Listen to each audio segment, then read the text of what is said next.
On est aujourd'hui le Rosh Chodesh Adar, Meshenichnas Adar, Marbim Besimcha, quand rentre le mois de Adar, rentre la joie.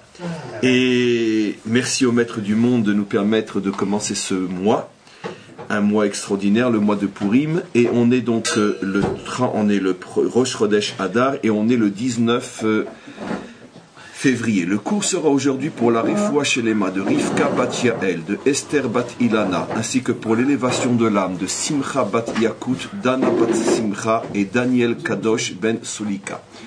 Aujourd'hui, cours de Chumash, comme on l'a expliqué, on continue le cours d'hier, et qui parlait aussi de manière providentielle, bien que dans une autre catégorie, celle de Shlomo, celle du roi Salomon, mais qui parlait aussi du temple et du tabernacle, aussi du tabernacle. Quoi qu'il en soit, je reviens vers vous. Quoi qu'il en soit, un cours aujourd'hui de Chumash, on continue le cours d'hier, et un cours qui s'arrêtera aujourd'hui à 9h30, 9h20. 9h20, on arrête le cours aujourd'hui, oui.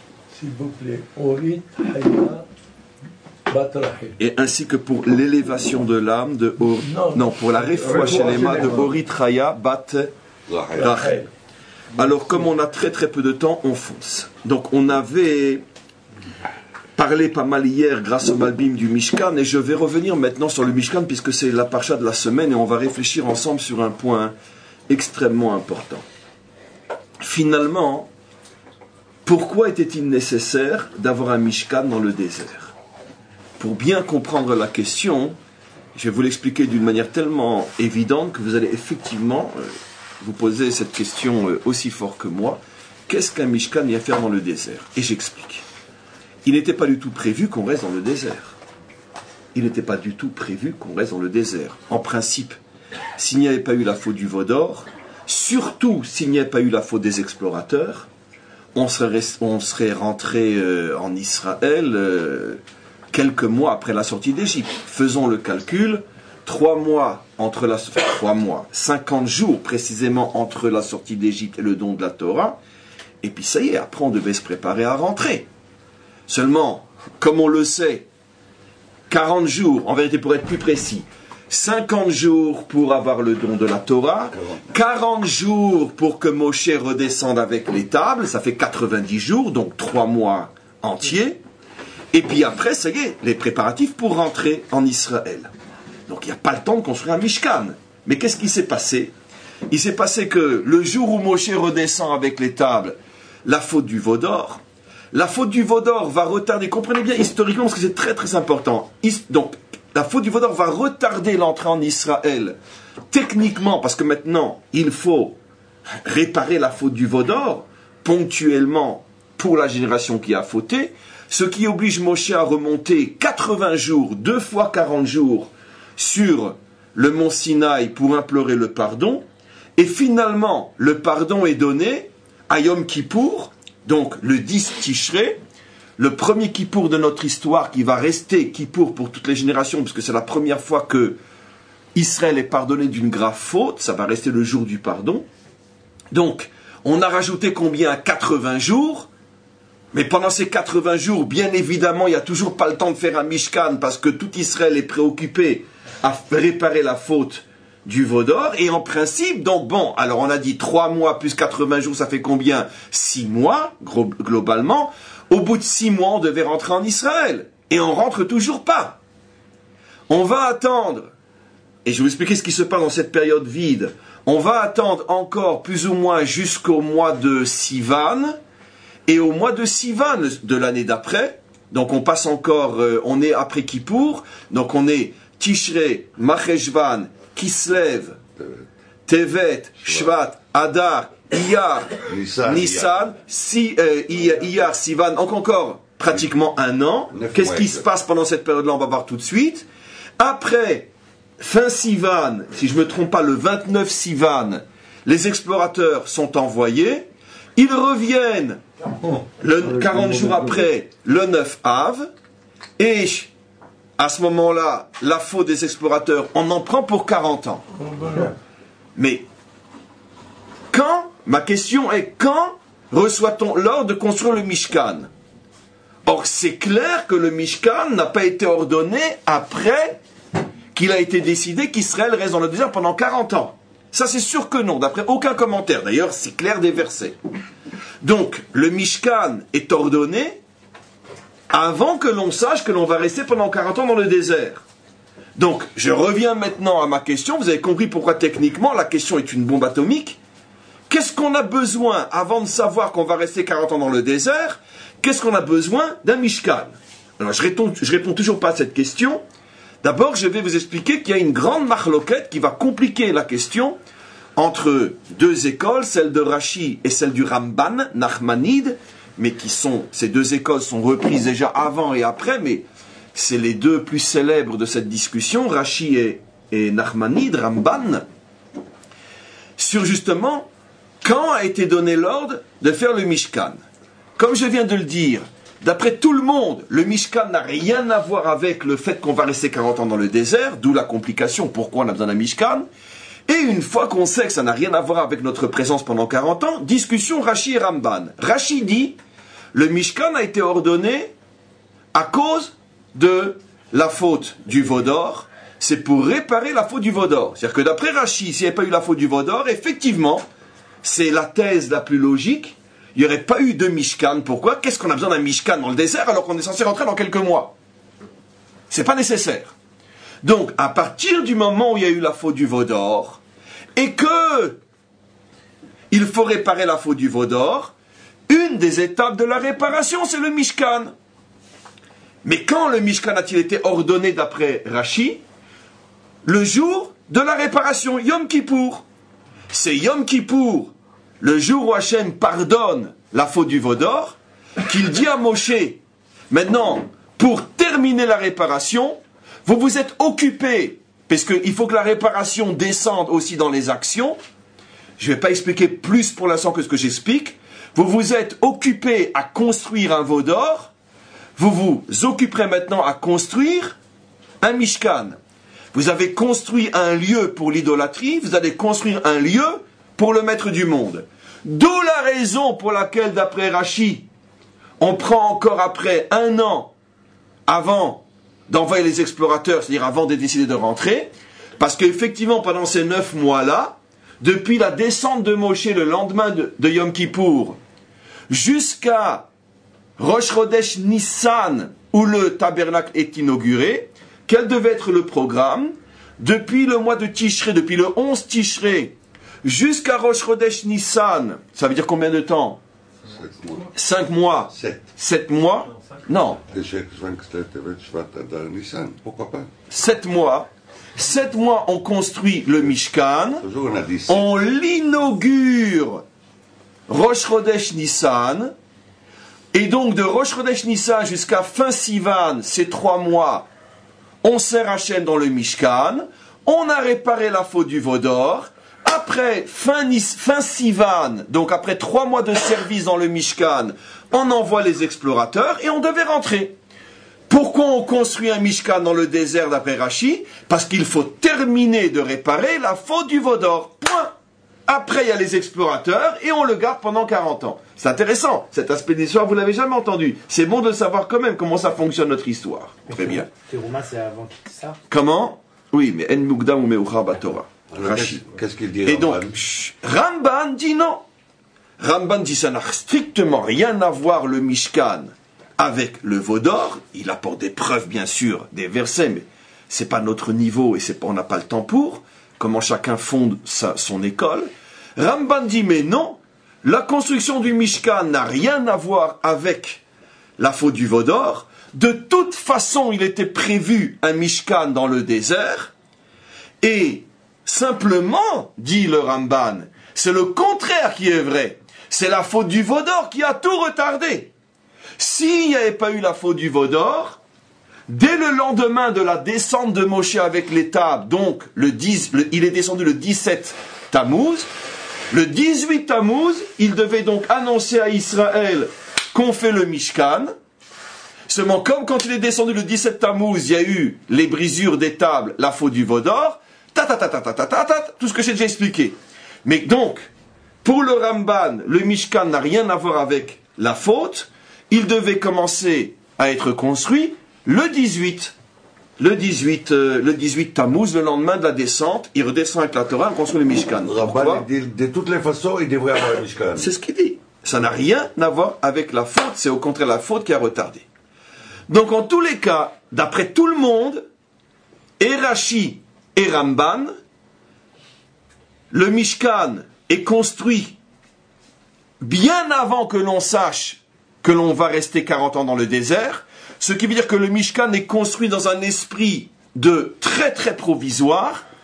Simplement d'après Rashi, ce qui est le plus logique, bien que la logique n'est pas preuve que c'est vrai, bien au contraire, c'est souvent le contraire qui est vrai, ce qui est logique est généralement faux, mais faux d'après la vérité vraie. D'après Rashi, effectivement, comme on n'est pas censé rester dans le désert, s'il n'y avait pas eu la faute du veau d'or, pas de Mishkan, directement Israël, directement Beth Amikdash, c'est lié, vous allez voir,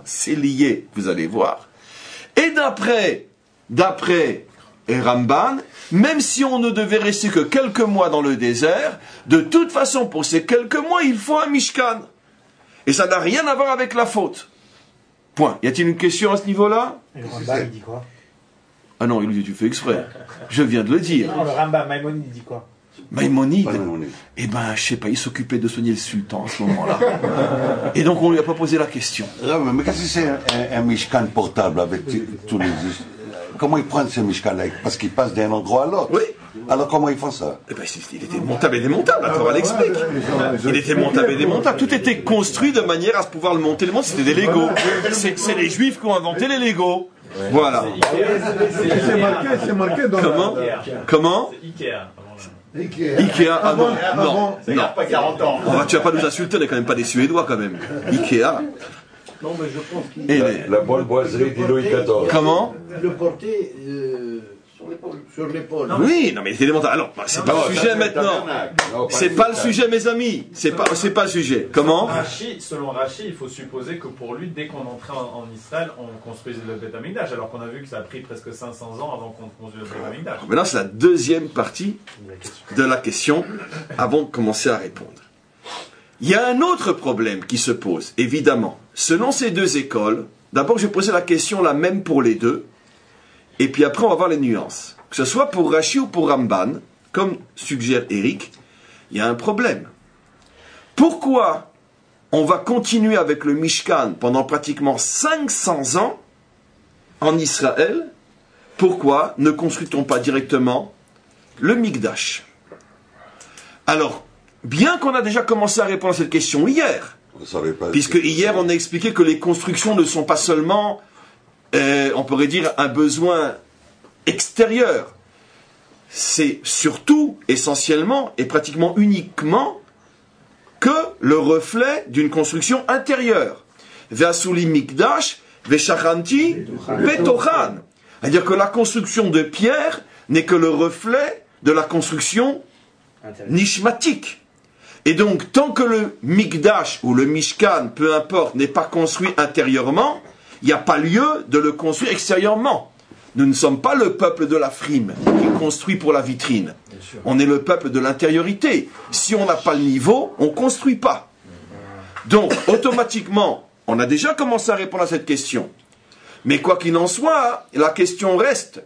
Surtout, en vérité, d'après Rashi et d'après Ramban, c'est la même question, mais un petit peu différemment. Si on continue à avoir le Mishkan d'après Rashi en Israël, c'est donc apparemment la preuve comme qu'on n'a toujours pas réparé la faute du veau d'or. Puisque d'après Rashi, toute la raison pour laquelle on a le Mishkan, c'est à cause de la faute du veau d'or.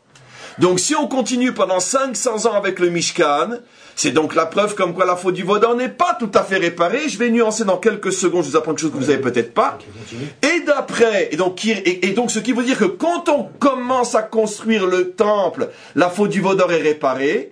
Qui va m'apporter maintenant une preuve apparemment que c'est l'école de Rashi qui a raison?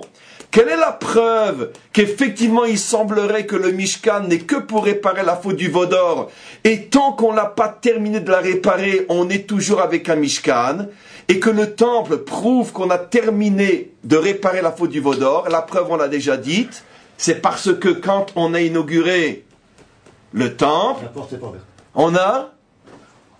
quand on a inauguré le temple, ça c'est pour David, Quand on a inauguré le temple,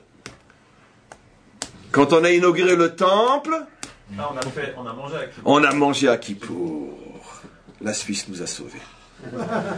Quand on a mangé à Kippour des bons chocolats suisses. C'était pourri. Voilà. On a mangé à Kippour. Quel est le rapport? On avait posé la question, maintenant seulement aujourd'hui, vous comprenez. Pourquoi Shlomo s'arrange-t-il à faire exprès d'inaugurer le temple alors qu'il sait que dans 2 jours c'est Kippour et qu'on va devoir tout arrêter? Donc il l'a fait exprès parce qu'il savait qu'on mangerait. Et de quel droit se permet-il de faire manger tout Israël le jour de Kippour? Parce qu'il sait très bien, selon la thèse de Rashi, que le temple construit est la preuve que ça y est, si Hachem donne l'ordre de construire le temple, s'il permet qu'on construise le temple, c'est la preuve que quoi? Que la faute du Vaudor est complètement réparée. Donc automatiquement, Kippour n'a plus lieu d'être de la même manière, en jeûnant. Et donc, on mange pour bien montrer que le temple est la réparation de... Voilà. Pour Ramban, c'est plus compliqué, mais c'est pas grave. On va revenir maintenant au Ramban. Pour Ramban, pourquoi on continue à avoir le Mishkan en Israël, puisque apparemment, d'après le Rambam, je vais commencer à vous expliquer la chita du Ramban, et vous allez comprendre où est la question. La chita du Ramban est, on va faire du ping-pong aujourd'hui, vous allez voir, c'est très très très intéressant, bien qu'on va rester très technique, et de temps en temps on va creuser le fond. La chita du Rambam, je vais vous l'expliquer. Pourquoi le Rambam dit que le Mishkan n'a rien à voir avec le temple, et que, avec la faute du Vaudor, et que de toute façon il était prévu, même si on devait rester que quelques mois dans le désert. Parce que le Rambam va, selon la chita qu'on expliquait hier du Malbim. Le Malbim, dans sa vision des choses, est très très proche du Rambam, parce que n'oublions pas que le Rambam est un grand Mekoubal, et que le Malbim aussi est un grand Mekoubal, et généralement le Malbim va comme le Rambam dans les notions de Kabbalah, bien que le Malbim a caché complètement sa grandeur et son approche de la Torah d'après les principes du Ari HaKadosh. Qu'est-ce que pense le Ramban? Le Ramban explique que le Mishkan est une nécessité en tant que tel, parce que le Mishkan, comme l'a expliqué hier le Malbim, révèle l'état de la relation entre Dieu et l'homme jusqu'à la délivrance finale. C'est-à-dire, jusqu'à la délivrance finale, il est absolument impossible pour l'homme d'avoir une relation kavua, ça veut dire fixe, permanente avec Hachem. Parce que jusqu'à la délivrance finale, nous n'arrivons pas à faire descendre d'une manière fixe, permanente et constante la lumière d'Hachem dans ce monde. Et donc, le Mishkan est révélateur du fait qu'on arrive, on n'arrive pas, on arrive, on n'arrive pas. C'est des Legos, on le monte, on le démonte, on le monte, on le démonte, on le monte, on le démonte. Et pourquoi c'est dans le désert? C'est comme nous le savons, le désert, l'histoire du passage dans le désert, même si au départ ça ne devait être que quelques mois, le passage d'Israël dans le désert est là pour nous indiquer quoi? Qu'une grande partie de l'histoire d'Israël, non, pas une grande partie, pardon, qu'une partie de l'histoire d'Israël se passera en exil. Comme on le sait, nos prophètes appellent l'exil Midbar Ha'amim, le désert des peuples. Quand Israël est au milieu des peuples, nous sommes Midbar Ha'amim. Seulement quoi, d'après le Ramban, s'il n'y avait pas eu la faute du Vaudor, qui a entraîné aussi la faute des explorateurs, écoutez bien le chidouche incroyable, c'est un chidouche al-Pi Kabbalah. De toute façon, il y aurait eu l'exil. Pourquoi? En vertu de ce que révèle aussi le Talmud, qui cache lui aussi de très nombreux secrets de la Kabbalah, dans son langage caché aussi, parce que le Talmud révèle, en dépit apparemment de tout ce que nous croyons, que la véritable raison pour laquelle nous sommes en exil, c'est pour aller y chercher des étincelles perdues. Lo galou Israël, ben umot haolam, et la kede le gayer gerim. Dans le langage d'abord de la traduction, nous ne sommes partis en exil que pour ramener des convertis, des étincelles perdues. Pourquoi, comme je l'ai expliqué? Parce que quand une communauté juive s'installe à Poitiers, elle ouvre une synagogue et on étudie la Torah, il y a un rayonnement spirituel qui émane. Attention, c'est pas du prosélytisme. Nous n'avons pas le droit de frapper aux portes et dire vous ne devriez pas devenir juif. Nous ne sommes pas des missionnaires, ça nous est interdit. Mais on n'a pas besoin de ça. Parce que nous, on ne cherche pas à ramener des étrangers, on cherche à ramener nos enfants. Nos enfants, on n'a pas besoin de taper à leur porte. on s'installe à Poitiers, d'accord, on commence à étudier la Torah, un rayonnement de Torah, et à ce moment-là, toutes les étincelles juives perdues qui sont dans un périphérique de quelques centaines de kilomètres autour de Poitiers se réveillent. Et tout d'un coup vient un Poitien, et il frappe à la porte de la synagogue, et il dit est-ce que vous acceptez des non-juifs? Ça m'intéresse, je voudrais assister à une prière. Rentrez, il n'y a pas de problème. Et 2 ans après, il est à Jérusalem. Donc, ça c'est le pshat, c'est la traduction au niveau simple. À un niveau plus complexe, les étincelles perdues font allusion au fait aussi que par le fait qu'Israël se trouve éparpillé au milieu des peuples, on ramène des étincelles de chaque peuple pour reconstruire l'identité juive, qui revient et qui, d'une certaine manière, se reconstruit à partir de toutes les facettes de l'humanité. Parce que nous, juifs francophones, quand on revient en Israël, on apporte une partie de la francophonie avec nous, que l'on introduit et que l'on construit à l'intérieur de l'identité israélienne. De même pour le juif américain, le juif russe, le juif irakien, le juif iranien, le juif syrien, etc. C'est donc toute l'humanité qui se reconstruit à l'intérieur de l'identité juive. Pourquoi? Parce que le peuple juif est le microcosme de tous les peuples.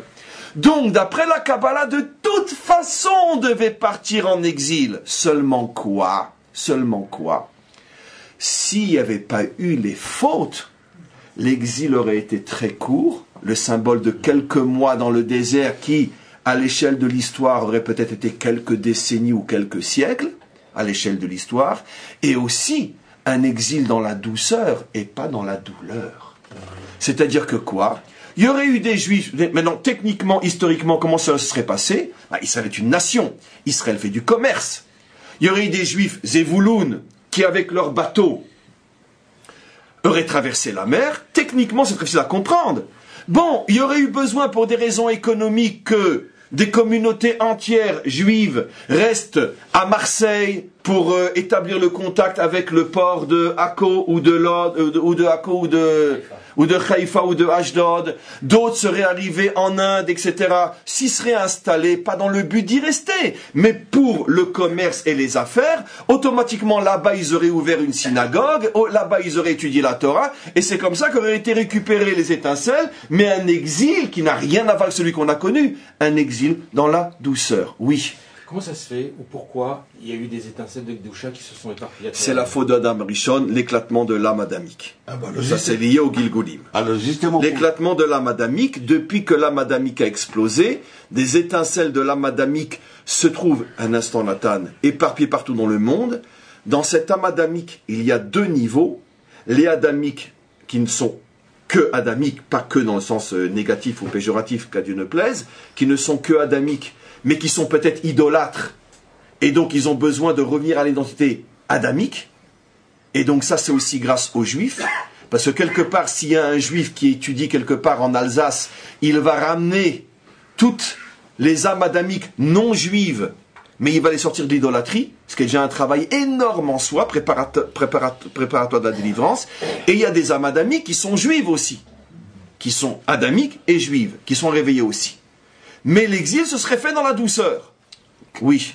Mais ça ne veut pas être dans la douceur. Ramban, il va, d'après Ramban, oui. Nachmani, lui, il arrive à la faute d'Adam Arishon. Pas de question des vaudors et tout ça. Oui. Pourquoi? Parce qu'Adam Arishon a commencé l'exil. Geresh Otom Gan Eden, c'est déjà sans l'exil. Problème. Mais après, c'est marqué, alors c'est pas tout, hein, il faut bosser. Il y a une différence entre la douleur du travail, la douleur du commerce. Non, quand on dit, c'est pas, il y a une différence entre, Nathan, entre la douleur de la vie dans ce monde et la douleur de Kozak qui arrive, d'accord, et qui éventre des femmes enceintes pour leur sortir le bébé et obliger le mari à le bouffer, comme les Cosaques faisaient. Je m'excuse d'être à ce point dans les détails. Il y a quand même des différences dans la douleur. Je préfère la douleur du travail que la douleur des Cosaques. Donc, vive les Cosaques. Non, mais ce que vous dites,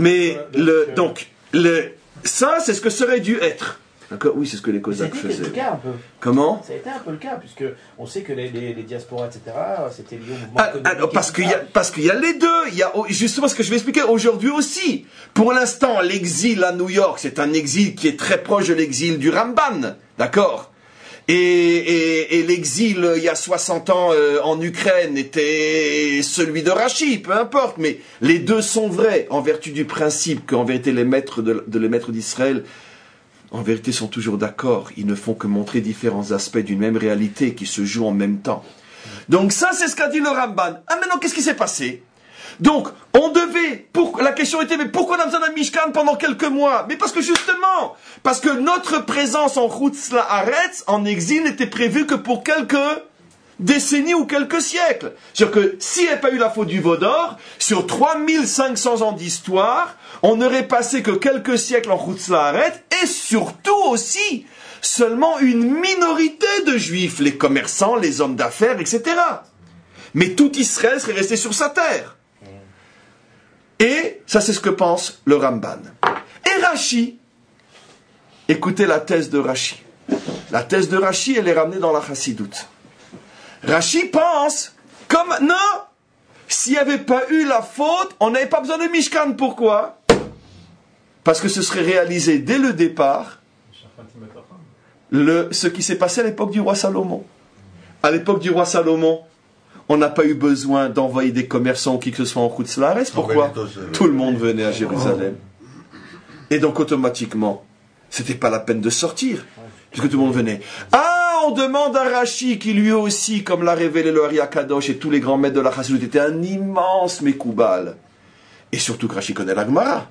Rashi, tu connais pas la Gemara qui dit qu'on a besoin de ramener les étincelles perdues? Rashi répond, vous n'allez pas à moi m'apprendre la Torah.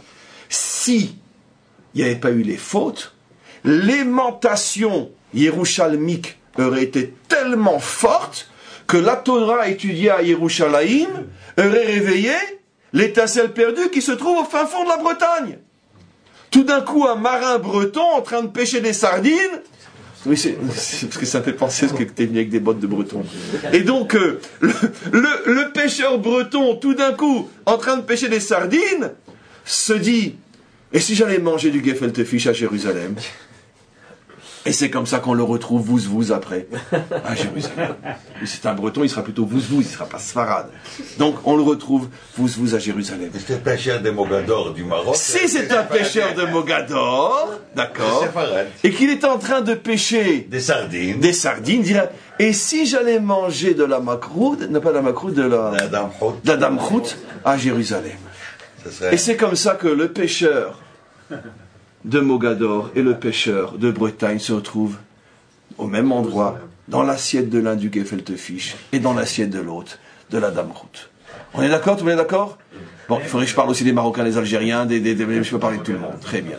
Non, mais dans le sens du Ramban, est-ce qu'on ne pourrait pas dire que le Mishkan c'était un prototype pour la préparation à la construction du Beth Amikdash? Pas vraiment. Ni pour l'un ni pour l'autre, pas vraiment comment avoir. Je dis pas que c'est faux, Olivier, mais c'est pas l'esprit du cours aujourd'hui. Mais on pourrait le réinsérer aussi, en vertu que de toute façon, évidemment, que tout est prévu au niveau du logiciel biblique. Parce que on nous apprend les matériaux, les dimensions, etc., qui vont servir dans le Beth Amikdash aussi. Tu as raison. C'est un prototype qui était nécessaire.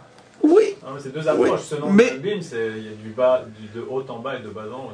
Selon le Malbim, non, puisque c'est vraiment deux choses différentes. C'est quoi Trouma? C'est tous les objets, tous les matériaux qu'on doit faire. Et encore une fois, j'ai pas dit non, mais ça dépend de... C'est pas le sujet, disons, mais j'ai pas dit non. Je reviens maintenant à ce que j'explique.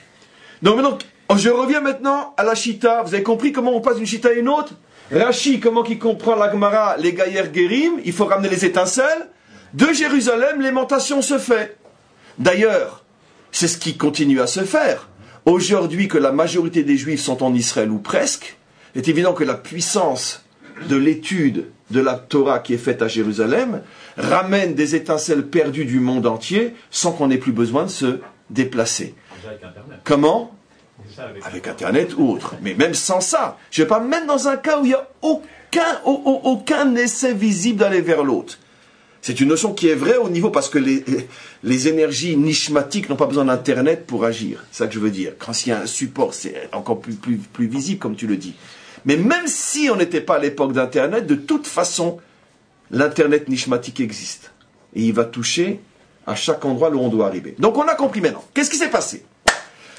Donc on a compris pourquoi, d'après Rashi, on n'avait pas besoin d'un Mishkan intermédiaire de quelques mois, Parce que s'il n'y avait pas eu la faute, on n'aurait pas eu besoin du tout de partir en Chutz Laaretz. Le modèle aurait été le modèle salomique. C'est-à-dire, tout le monde vient chez nous. D'après Ramban, dit non. Ramban peut-être suppose quand même historiquement parlant, les versets ne sont peut-être pas à prendre à la lettre. Peut-être que même le Ramban doit penser que peut-être même à l'époque du roi Salomon, malgré tout, il y avait malgré tout des juifs qui faisaient du commerce partout dans le monde. La preuve que le Rambam a raison, je vous signale, mes chers amis, que la communauté de Djerba, l'une des plus vieilles communautés juives du monde, d'accord, date de l'époque du premier temple. Et certains disent de l'époque du roi Salomon, c'était les marchands du roi Salomon. Et donc, ça semble confirmer la thèse du Ramban, comme quoi, même à l'époque où la Torah nous dit que tout le monde venait, ça ne veut pas dire que personne de chez nous partait. Donc, quoi qu'il en soit, oui, non, peu importe, tout le monde a raison, mais c'est simplement l'idée extraordinaire qu'on voit qui se déplace de là. Maintenant, qu'est-ce qui s'est passé? Il y a eu la faute. Le Ramban dit il y a eu la faute, on en prend pour 40 ans. Ça fait allusion à quoi? Que maintenant l'exil va devenir beaucoup, beaucoup plus grand que malheureusement on l'imaginait. Et aussi que comme s'il y a la faute, on va la voir dans la douleur. Ça ne sera plus la douleur du travail à Marseille, qui est sans doute plus douloureux pour un juif que travailler à Jérusalem, mais ça sera aussi les Cosaques, ou ça sera Vichy, ou je ne sais quoi. Mais ça, c'est la faute. L'explication était que Dor Midbar, il va mourir. Oui, mais c'est à cause de la faute. Pourquoi qu'il doit mourir, les pauvres? Mais parce que justement, c'est-à-dire que c'est fait allusion à toutes les catastrophes de ces générations en exil qui ne reviendront plus jamais en Israël. Justement, ça fait allusion à ça. L'allusion, elle est claire. Des générations entières qui vont naître et mourir sans connaître la terre d'Israël. Et ça, c'est lié à la faute. Sinon, il n'y aurait pas eu ça. Parce que d'après la chita du Ramban, que normalement, ça devait être un exil en douceur, les communautés qui partaient revenaient. Ça veut dire qu'ils revenaient, puisque la majorité des Juifs restent en Israël, donc ils revenaient de temps en temps pour revoir leur famille, pour revoir leurs amis, pour repasser quelques semaines ou quelques mois en Israël, puis après ils repartaient faire du commerce. Donc, c'était pas des générations qui meurent dans le désert. La notion mourir dans le désert est née à cause de la faute, c'était pas prévu, entre parenthèses. Maintenant, on revient à Rashi. Rashi, à ce niveau-là, est d'accord avec le Ramban. Seulement que Rashi dit, puisqu'il y a eu la faute, on a le Mishkan, ce qui veut dire donc que l'exil pour Rashi n'existe que dans la douleur ou pas. Il n'y a pas d'exil dans la douceur. Ou c'est dans la douceur ou pas. Ou c'est dans la douleur ou pas. Mais sinon, il n'y a pas d'exil. On ne va pas en Chutz Laaretz. C'est-à-dire que Rashi, je vais dire de manière très moderne, est hyper sioniste. Ça veut dire que, ou il y a la faute, ou on ne sort pas d'Israël. On ne sort pas d'Israël, ni pour la parnassa, ni pour le mariage, ni rien. Ce sont des concessions liées à la faute. Ça, c'est Rashi. Donc Rashi a une vision, on pourrait dire, de la vie en Israël qui est à 100%. Une fois qu'on est en Israël, on ne bouge plus. Il faut faire du commerce, t'inquiète pas. Si vous le méritez, ceux qui viendront chez nous. On n'a pas besoin de se déplacer. Ça, c'est Rashi. Ramban, on pourrait dire, est plus pragmatique. Malgré tout, il faut bien aller et au moins revenir. Et donc, c'est les deux thèses. Maintenant, il nous reste une partie du cours encore à comprendre. C'est pourquoi on continue à avoir le Mishkan en Israël. D'après Rashi, c'est facile. Puisque Rashi lit ça à la faute. On peut très bien expliquer que même arrivé en Israël, il nous a fallu encore 400 ans pour réparer la faute. Ça, je peux comprendre. Mais d'après le Ramban, on ne comprend plus du tout. Puisque d'après le Ramban, le Mishkan est le symbole du fait qu'on devrait être en Chutz Laaretz. Mais donc et c'est pas lié à la faute. Donc quand on arrive en Israël, pourquoi on a encore besoin d'un Mishkan? Parce qu'on n'a pas vraiment de souveraineté. Comment? Parce qu'on n'a pas vraiment de souveraineté. Eh ben prends-la. Qu'est-ce qui nous empêche de la prendre? Comment? On avait la souveraineté. On l'avait de toute façon, je veux dire. C'est lié à ce que vous disiez. Pourquoi? C'est-à-dire c'est un processus de maturation, de construction de l'intériorité, qui fait que le Mishkan, ça représentait la Ishtalchelut du haut vers le bas. Maintenant, il faut construire celle du bas vers le haut, qui va être finalement pour arriver jusqu'au Beth Amikdash. Tu as 100% raison, mais encore une fois, je pose une question plus technique. qu'est-ce que symbolise le Mishkan en Israël? Le fait La qu'on nation part, en Israël. Mais non, le Mishkan symbolise la présence des Juifs en Chutz La'aretz. D'après Ramban, je parle. Et c'est pas lié à la faute. Donc c'est un symbole qui, dans son essence, symbolise notre présence en Chutz La'aretz. Comment qu'on peut l'amener à Jérusalem? Comment? Parce qu'on peut être géographique. Comment? C'est ce que vous disiez, c'est-à-dire que c'est le Mishkan, ça représente peut-être qu'on n'a pas une connexion qu'à voix avec Hachem. Et donc, tant que vous pouvez être en Israël et pas avoir cette relation qu'à voix avec Hachem. C'est ce que dit Olivier aussi. Géographiquement présent Vous en dites la même Israël, chose. alors qu'on n'est pas, il n'y a pas la Shrina.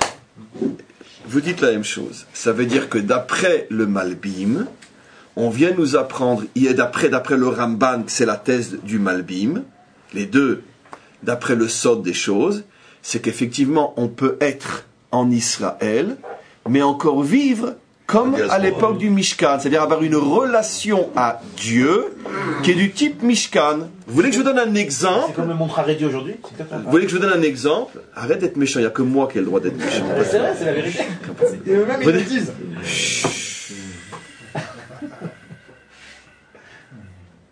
Je vais vous donner plusieurs exemples de Mishkan qui se sont construits en exil. D'accord? Plusieurs exemples de Mishkan qui portent des noms célèbres liés aux villes de l'exil. Le judaïsme lituanien, les chassidés de Gour, les chassidés de Breslev, les chassidim de Lubavitch, etc. Belz, Vijnitz. D'accord? Chez les Sfaradim, c'est un peu plus compliqué. C'est plus compliqué chez les Sfaradim. Mais ça ne m'étonne pas, mes amis. Ça ne m'étonne pas. Je l'ai déjà prouvé des milliers de fois que ça ne m'étonne pas. Il n'y a pas les Sfaradim en Israël, les Casablanchistes, les Mogadoristes. C'est intéressant, oui, entre nous, à titre individuel, avant qu'on commence le cours, quand les Tunisiens se battent avec les Marocains. Mais ça, c'est jamais enregistré. Mais ils ne savent pas, les gens, ce qui se passe avant qu'on fasse partir l'Internet, ici, dans cette salle. Mais, en tout cas, officiellement, c'est intéressant. Les Ashkenazim, ils ont ce problème-là. Ils sont toujours obligés de se définir par rapport à un concept galoutique. Pas les Sfaradim. Comment? Galout Sfarad. Mais il n'y a pas de nom qui, sur le plan juif aujourd'hui. Mais j'ai donné un exemple. Donnez-moi le même exemple. Donnez-moi le même exemple. Bien que,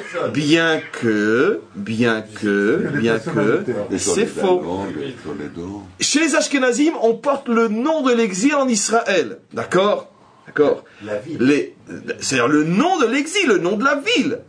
Chez les Sfaradim, oui, mais non.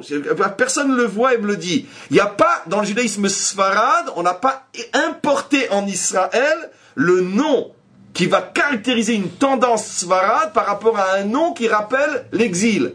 Il n'y a pas ici le casablanchisme qui serait une école de juifs sfarad. Par contre, il y a les Vijnitz qui sont une école de juifs ashkénazes. Donc à ce niveau-là, il y a une différence. Le sfarad, c'est les noms des personnes. Non, mais ça, c'est tout le monde, chez nous aussi. Je m'appelle Dinovitch. Je veux dire, ça, c'est vrai, vous avez raison, mais je parle de la relation entre l'homme et Dieu. D'accord? Mon nom n'indique rien dans ma relation A. Mais là, je suis un Lubavitch. Ça veut dire que j'ai défini tout mon type de relation avec Dieu en utilisant un nom qui rappelle notre présence dans une ville d'Ukraine du Nord.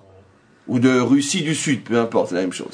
D'accord? Ça veut dire que, quand je suis un chassid Breslev, d'accord? Je définis ma relation à Dieu en utilisant un nom qui rappelle ma présence dans un endroit où ont été massacrés pendant la Deuxième Guerre mondiale plusieurs dizaines de milliers d'hommes, de femmes et d'enfants. D'accord? Donc je rappelle l'exil. Lorsque je dis, même au niveau du Talmud, lorsque j'étudie dans le Talmud de Vilna, tous les Talmuds sont les Talmuds de Vilna, d'accord?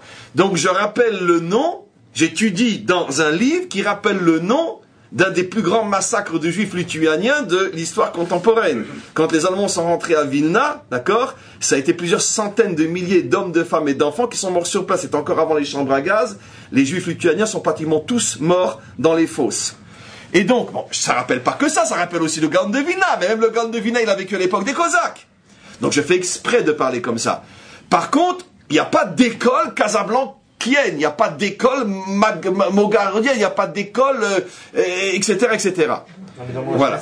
Maintenant, malgré tout, dans le judaïsme sfarade, ainsi qu'Ashkenaz, ça transparaît où? Le Mishkan, dans le Noussar, bien évidemment. Dans le Noussar, on a les Sidourim de prière. Comment? Le nom des deux grands mondes, c'est Ashkenaz, c'est l'Allemagne, et Séfarad, c'est bien sûr aussi, mais tu as raison, évidemment. Mais ce que je voulais montrer, c'est que dans le judaïsme ashkenazim, ça c'est véritablement, on pourrait morceler jusque dans le type même de relation à Dieu, que je définis jusqu'à, je suis un chassid Vijnitz. Mais tu n'entends pas un Sfarad dire je suis un Sfarad casablancien, en tant pour définir un type de relation avec Dieu. Ça va définir sa provenance, mais pas son type de relation. C'est-à-dire que les Sfarades, comme toujours, ont une avance énorme par rapport à la mentalité, on pourrait dire, de la Géoula, puisque c'est la tribu de Yehuda, comme on le sait. Un instant. Par contre, dans le Noussar, les Juifs qui sont de provenance de Tunisie vont avoir un livre de prière avec différent sur certains points que les Juifs qui viennent du Maroc, etc., etc. Ce qui veut dire que, d'une certaine manière, oui, même dans le judaïsme sfarade, on voit intervenir l'origine de l'exil dans la relation à Dieu que l'on construit maintenant à Jérusalem ou ailleurs. Ce qui veut dire que l'histoire ne s'est pas trompée, mes amis. Attends, je suis pas en train de critiquer, attention, hein, puisque maintenant, effectivement, c'est le symbole du Mishkan qui se trouve pendant 500 ans en Israël. Nous, ça fait seulement 64 ans qu'on a un État. Pendant 500 ans, le Mishkan continue à être la référence. 66. Ça fait, pendant 500 ans, le Mishkan continue à être la référence spirituelle des Juifs. Le même Mishkan que dans le désert. Ce qui veut dire qu'effectivement, la Torah conçoit qu'on puisse être en Israël depuis des siècles et continuer à être un Juif. Lubavitch, Breslev, Vijnitz, Casablanca, Mogador, Djerba, etc., etc. Oran, j'allais oublier les Algériens, Bagdad, etc., etc. D'accord? Et éthiopien. Oui, c'est ça le symbole du Mishkan. Mais maintenant va intervenir Rashi et Ramban. Rashi, il dit, oui, mais ça c'est à cause de nos fautes. C'est parce qu'on n'est pas capable de se nettoyer de nos fautes qu'on continue à être un Lubavitch ou un Breslev à Jérusalem. Parce qu'on n'est pas capable de se nettoyer de nos fautes. On n'a pas retrouvé l'identité juive qui est celle de la délivrance finale, où tout est inclus dans une identité du juif de la délivrance. On y rentre toutes les dimensions d'Israël, mais sans plus porter un nom de l'exil. Rachid dit, c'est à cause de nos fautes. Ramban est un peu plus nuancé, dit non, c'est pas lié à nos fautes. Et bien sûr, ce qu'Éric a dit, c'est parce que c'est lié à un processus qu'on ne peut pas passer de la dimension Mishkan à la dimension Mikdash comme ça, parce que ça correspond à des bouleversements spirituels qui sont à l'opposé l'un de l'autre. Et j'explique. Le Mishkan prouve qu'on est lié, je vais le dire d'une manière très simple, à Dieu en haut, mais qu'on n'arrive pas à être lié à Dieu en bas. Et je vais vous prouver que le Ramban a raison. Et le Mikdash prouve qu'on est lié à Dieu même en bas et pas seulement en haut. C'est le résumé simple, digeste, du Malbim. C'est-à-dire, tant que je suis un juif Lubavitch à Jérusalem, ça veut dire que j'ai un rapport, en vérité, très spirituel avec Dieu, mais qui n'a rien à voir avec la réalité, parce que la réalité dans laquelle je vis, elle n'est pas Lubavitch. Elle n'est pas Vijnitz. Elle n'est pas Gour. Comment? Non, à titre individuel, pas à titre national. Pas à titre national. C'est ça, parce que je suis à Jérusalem, je ne suis plus à Paris, justement. À Paris, j'ai pas de problème à être un juif Lubavitch, parce que je n'ai aucune intention de transformer le monde qui m'entoure. Il n'est pas juif. Donc je peux être un juif Lubavitch. Mais quand je suis un juif Lubavitch à Jérusalem, qu'est-ce que je suis en train de dire? C'est-à-dire que comme à Paris, je n'arrive à être ce que je suis que dans mon monde privé, qui peut être aussi mes élèves, mon Bet Rabad, ma communauté, mais c'est pas ma nation. Et donc ma relation avec Dieu, c'est une relation qui est due en haut, elle n'est pas en bas. C'est-à-dire, je ne suis Lubavitch que parce que je fais abstraction du monde qui m'entoure, qui n'est pas et qui ne sera jamais Lubavitch. Car il est absolument évident que Les Juifs ne seront pas dans leur ensemble plus Lubavitch que Breslev, que Satmer, que Sfarad, que Ashkenaz, etc. Ils seront Juifs. Et qui est un concept qui ne peut pas rentrer dans une étiquette, même si elle est nécessaire. Donc, automatiquement, je comprends pourquoi le Malbim a raison hier. Il dit, le Mishkan, c'est quand tu vis une relation avec Hachem en haut. Et tu te soucies pas vraiment que cette relation, elle descende jusqu'en bas. Mais le Mikdash est une construction du bas vers le haut, c'est-à-dire, je n'accepte de me connecter à Hachem que si je peux emmener avec moi le minéral, le végétal, l'animal. Je me construis du bas vers le haut. C'est-à-dire, je n'accepte une relation avec Hachem que si elle est capable d'emmener même les niveaux les plus bas. Ah, mais ça c'est beaucoup plus difficile. Parce que c'est évident que de la même manière que pas tous les Juifs prieront dans le Noussar de Casablanca, pas tous les Juifs prieront dans le Noussar de Djerba, pas tous les Juifs prieront dans le Noussar Ashkenaz ou dans le Noussar Sfard ou lituanien ou etc. De la même manière, pas tous les Juifs peuvent être tous l'un des courants qui existent aujourd'hui. Et là, c'est le problème que nous avons tous. Comment reconstruire une identité juive qui puisse inclure toutes les facettes d'Israël sans plus faire référence à l'exil? Ça, c'est le Beth Amikdash. Non, mais ça, il y avait Mahamad Arsinaï, Kulam Ayou ki ish echad. Bravo. Il y a eu un microcosme de ça, bravo, au moment du Har Sinaï, au moment du don de la Torah, comme on l'a vu dans le Malbim aussi. Et après, ça a disparu, et ça ne se reconstruit qu'au moment de la délivrance finale. Mais alors là... Ça veut dire que le Beth Amikdash correspond en vérité à un niveau, mais je n'ai pas fini d'expliquer, à un niveau absolument incroyable, d'accord, où on se sent tous faire partie d'une entité unique, à l'intérieur de laquelle sont inclus toutes les différences, mais pour former un grand corps unique. D'où l'image que rapporte Nathan, qui est plus que providentielle. Quand on dit qu'ils étaient Ish Echad, tous les commentaires font remarquer que Ish Echad, mais un homme, il a différentes parties différentes.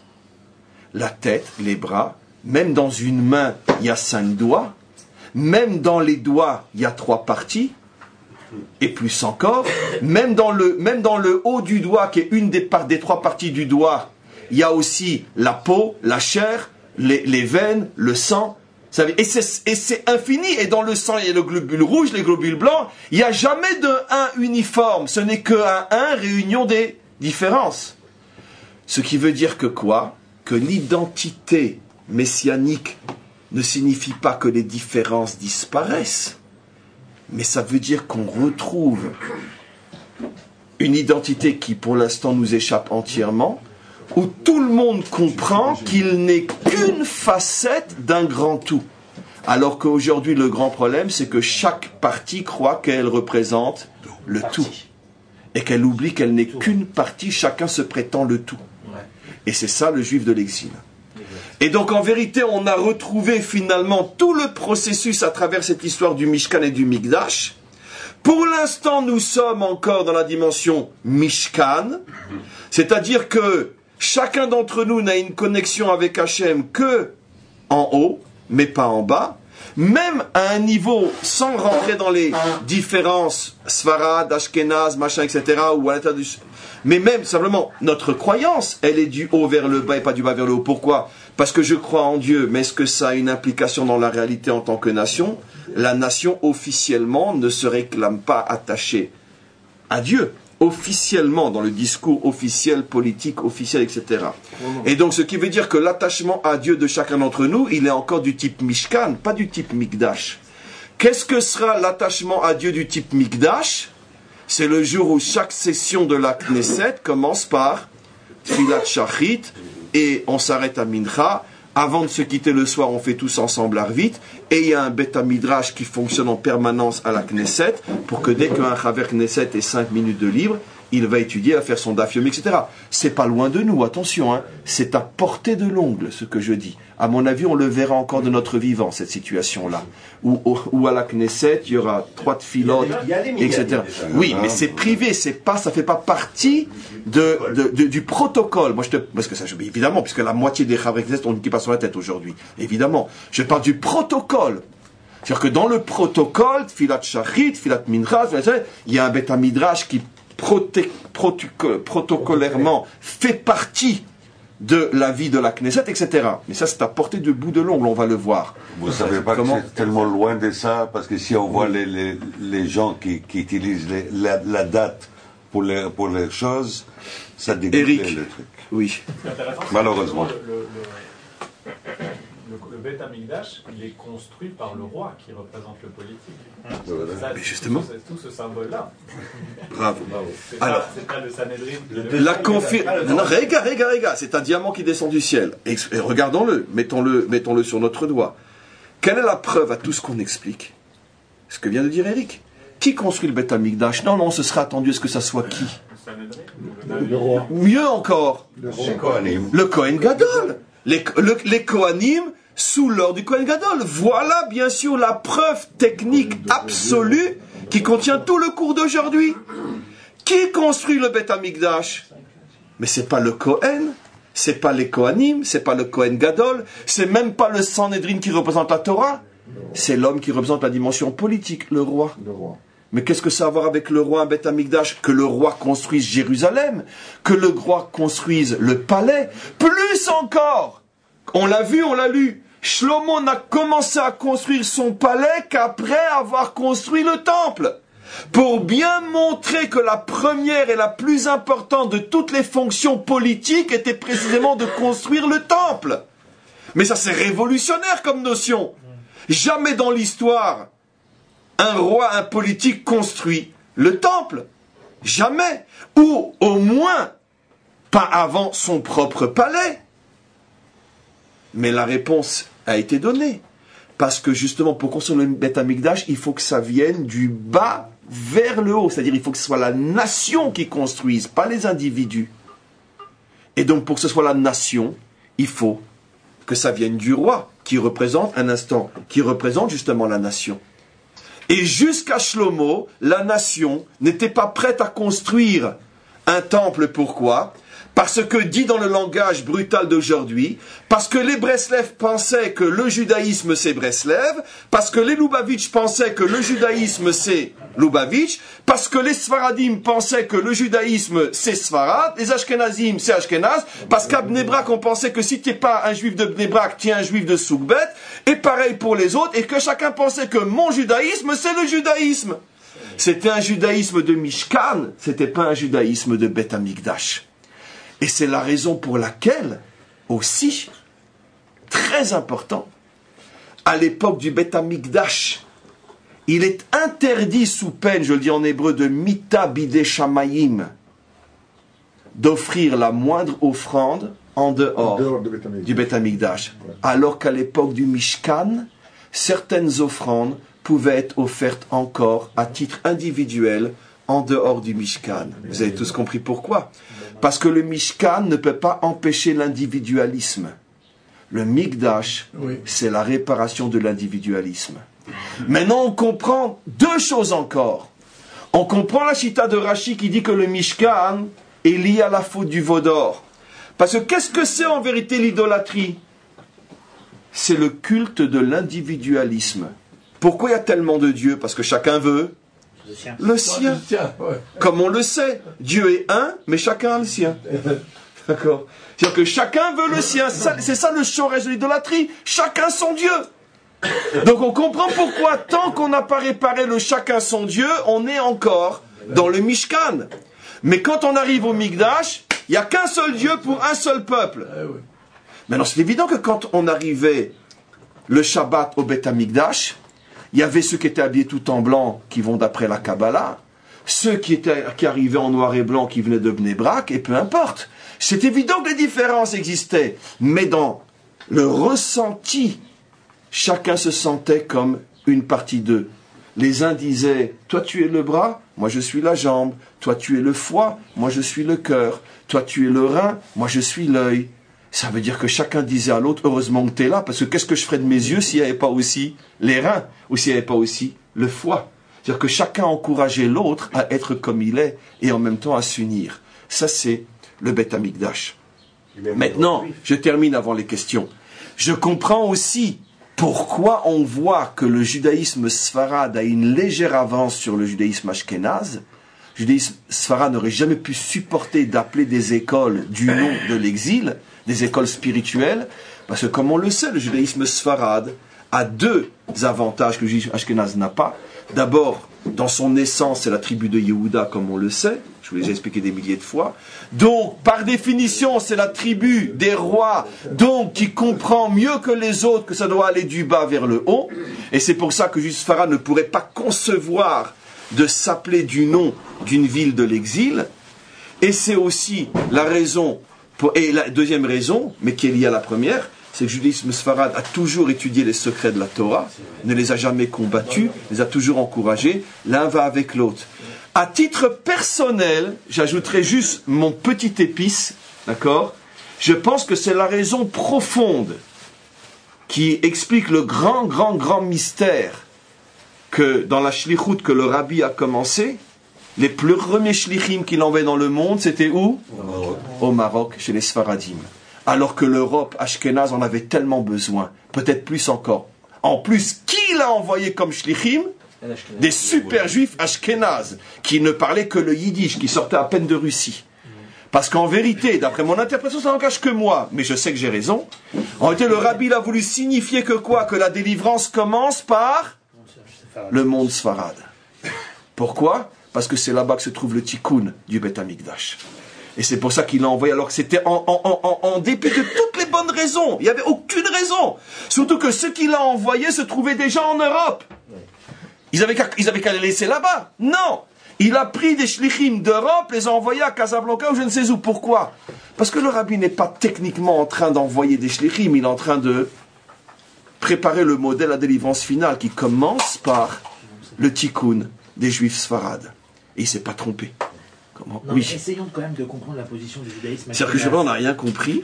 Et maintenant, on va, grâce à Olivier, on va essayer de comprendre. Je vais te dire, toi. On est en plein coup. Oui. Si on essaie de comprendre, on sait que dans le Mais une seule question, parce qu'il y a un grand petit déjeuner qui nous attend. Rapidement, on sait que dans le judaïsme ashkénaze, il y a une forte tendance à la spiritualisation de la terre d'Israël. Oui. Ça veut dire que, comme dans la pensée racine, on disait finalement, fais de ton demeure, de ta ville, etc., un endroit de Torah, une Eretz Israël. Okay? Oui. Donc ça veut dire quoi? Ça veut dire que dans le... Je connais pas cette tendance, mais je l'écoute pour la première fois. Dans le judaïsme ashkénaze. Bien sûr, dans le monde racidique, c'était Rabbi qui Non, disait... c'est Rabbah, mais c'est pas ashkénaze. Ashkénaze, c'est des millions de facettes. On voulait faire de chaque endroit un endroit de Torah, des tzadikim, etc. Oui. Donc ça veut dire que lorsqu'on ramène... C'est une minorité du monde ashkénaze, du monde ashkénaze, précise. Lorsqu'on ramène en fait toutes ces villes dont vous avez parlé, etc., on ramène les étincelles dont parlait justement c'est ce que j'ai expliqué. Tu refais le cours. C'est l'histoire du Mishkan, on est d'accord.